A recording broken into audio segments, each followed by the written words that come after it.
Hello again, I'm Dr. Sharon Grossman. I'm a psychologist and coach, and I specialize in helping people avoid burnout. And so today we're going to talk about what are 3 solutions for veterinarians who are experiencing burnout. Now, just like many other professionals, veterinarians come out of school with financial debt, and that creates a lot of stress. And on top of that, there are other factors that are associated with their work, such as long hours, being isolated, which, by the way, may fit with their personality of being introverted, but it can also lead them to being disconnected. And because they have this great passion for animals, they're doing what they're doing, but they're often also blamed for the deaths of the animals, those who don't make it.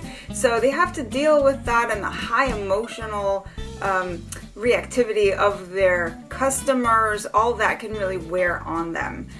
In addition to that, many of the clinics are short-staffed, and so if you are working long hours, if you're being blamed for everything that's going wrong, if you're overworking, that can really lead to burnout. And sadly, many veterinarians, as it turns out, are actually committing suicide.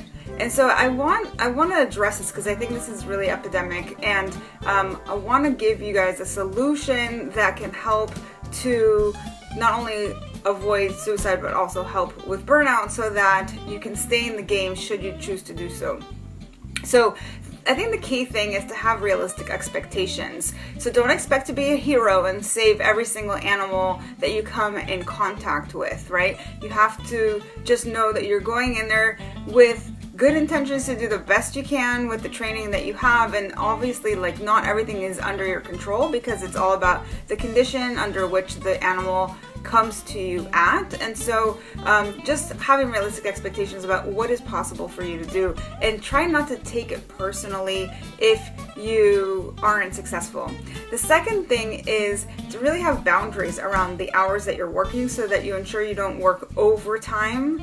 So working too many hours can really be stressful and doesn't give you an opportunity to recover. And by having those boundaries in place, you ensure that you have time for your personal life, a time to recover, a time to enjoy life outside of work, okay? And that's really key.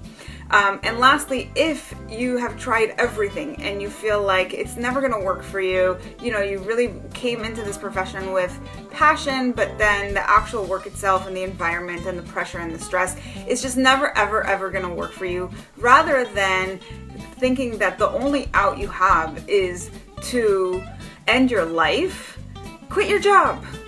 Reinvent yourself. Give yourself permission to start over, all right?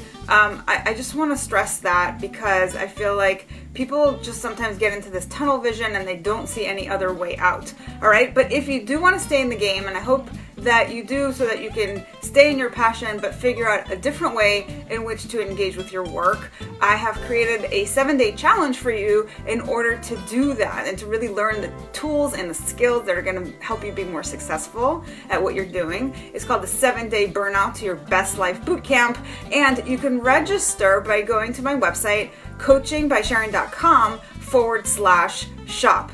I hope that really helps you to change your situation around so that you feel that it is possible. All right? And I'd love to hear from you. Just write a comment below, and I'll talk to you soon.